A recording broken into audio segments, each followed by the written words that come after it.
अगस्त 2022 में बिहार में महागठबंधन की सरकार बनती है।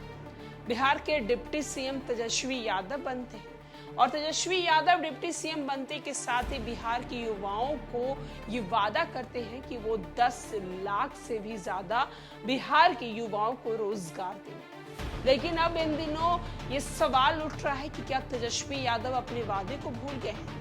क्या अपनी ही नीतियों को तेजस्वी यादव ताक पर रख दिए हैं?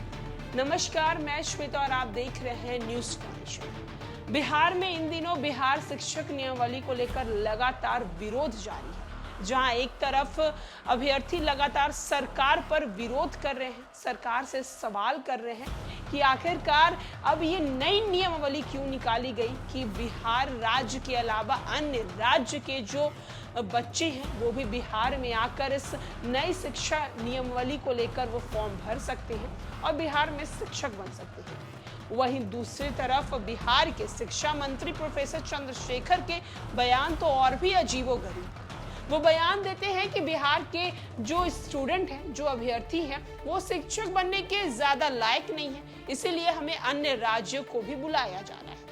जहां एक तरफ विपक्ष का कहना है कि मुख्यमंत्री नीतीश कुमार प्रधानमंत्री बनने के लिए ये सारा कुछ कर रहे हैं, लेकिन सवाल यहाँ पर अब ये उठता है कि क्या बिहार के डिप्टी सीएम तेजस्वी यादव अपने वादे को भूल गए, अपने उन बातों को भूल गए जो उन्होंने बिहार के डिप्टी सीएम बनने के बाद किया था बिहार के युवाओं के साथ, कि वो 10 लाख से भी ज्यादा इन लोगों को रोजगार देंगे।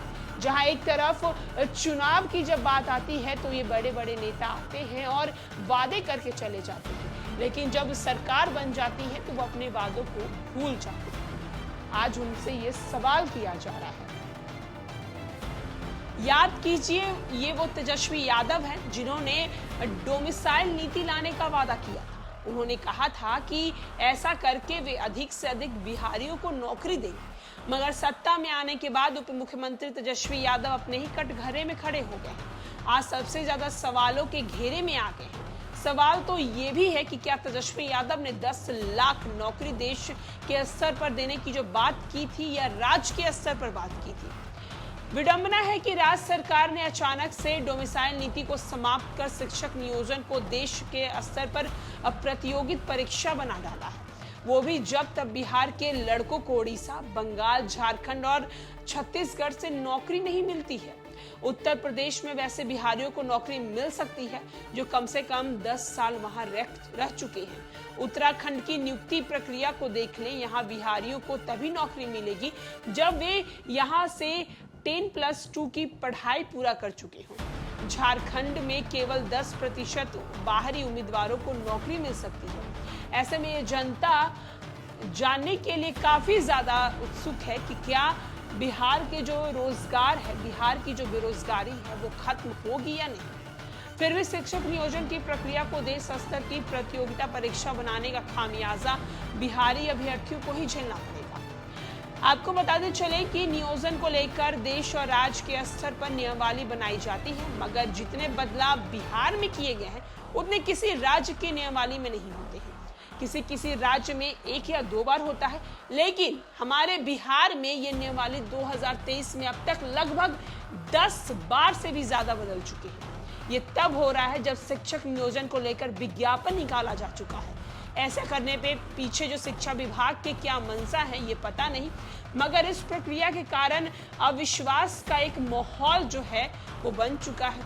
जहां एक तरफ सरकार बहाली का ढोंग कर रही है, वो ये भी जानते हैं कि न्यायालय में अभ्यर्थी जाएंगे और बहाली प्रक्रिया पर रोक लग जाएगी। जहां एक तरफ अधिवक्ता किंतजय चौधरी कहते हैं न्यायालय में सरकार को तो हारना होगा ही, नियम संगत तो ये है कि एक बार विज्ञापन निकाला गया तो फिर उस नियमावली में कोई बदलाव नहीं लाया जाएगा।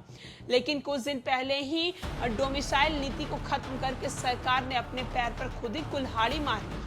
अब इस नीति को खत्म करने के बाद अन्य राज्यों के अभ्यर्थियों भी आएंगे, असफल भी हो जाते हैं तो वो ज्यादा दिन बिहार में कार्य नहीं करेंगे। ऐसा इसलिए कि कई राज्यों में मसलन यूपी और झारखंड में शिक्षकों को 7वें वेतन की तनख्वाह मिलती है। जैसे ही वहां विज्ञापन निकाले गए, लोग नौकरी छोड़कर चले जाएंगे और सीट फिर खाली हो जाएगी। तो जहां एक तरफ बिहार सरकार अपने ही डोमिसाइल नीति जो बनाई थी उन्होंने उसको खत्म कर दिया है, तो वहीं दूसरी तरफ बिहार के युवा जो हैं लगातार शिक्षक नियमावली को लेकर बदलाव को लेकर विरोध कर रहे हैं। तो वहीं दूसरी तरफ अब अन्य राज्य के जो अभ्यर्थी हैं वो भी बिहार में आएंगे और बिहार में शिक्षक के जो फॉर्म होंगे वो भरेंगे। जहां एक तरफ तेजस्वी यादव से बिहार के युवा ये सवाल कर रही है कि आपने जो वादा किया था उन वादों का क्या हुआ? क्या हुआ तेरा वादा तेजस्वी?